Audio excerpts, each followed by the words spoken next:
tell us about what you think Italians feel about the European Union right now as we're speaking. Ursula von der Leyen, to her credit, has apologized for what are very clear gaps in how Europe should have supported it. Well, there's a perceived sense of abandonment towards the European Union. I was at the market this morning, and of course, everybody was trying to observe the social distancing rule, and I was there with the camera. And a lady told me, "Who do you work for?" And I said, I work for a number of television." And she asked me, "Are they German?" And I said, "No, they're not." "Oh, okay, better that way." So this shows you what Italians and how Italians feel about Germany and about other European countries such as Holland and Austria and Finland as well. At this stage, Italy is backed by France, Spain, the three Baltic states, Estonia, Latvia, and Lithuania, Luxembourg, Cyprus, and Slovakia.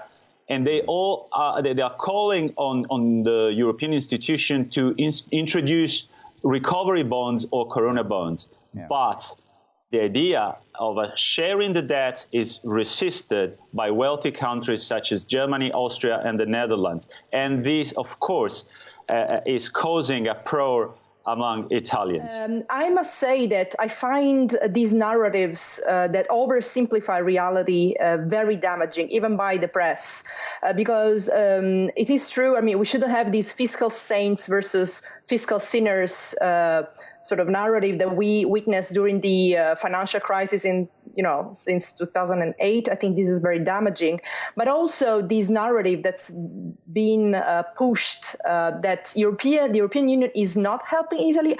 And it is partly due to the fact the European institutions made huge communication mistakes at the beginning of this crisis, for sure. I think this is very, very damaging. So I think that the Corona bond the Euro bond in general, this concept is a bit of a taboo for many countries, which you have mentioned, like Germany or Holland, for instance. Their leaders must sell these measures to their public opinion. Yeah. Okay, so it's not so easy to reach an agreement. I think that the tensions are present and have been present in the European Union for years. Of course, it's a constant in our history. But the problem is that when we speak of Europe, we gotta distinguish between the European Union, meaning the supranational organization, and the European countries, that are two very different things. So that when even common people or leaders say Europe doesn't help us enough, are they referring to the European Union or to the European countries?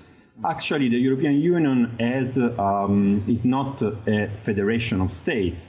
Right now, there is a tension between those who want to proceed the integration between European countries and others who want to stop the integration. So it's a clash of narratives, especially. It's a clash of narratives on the future of Europe.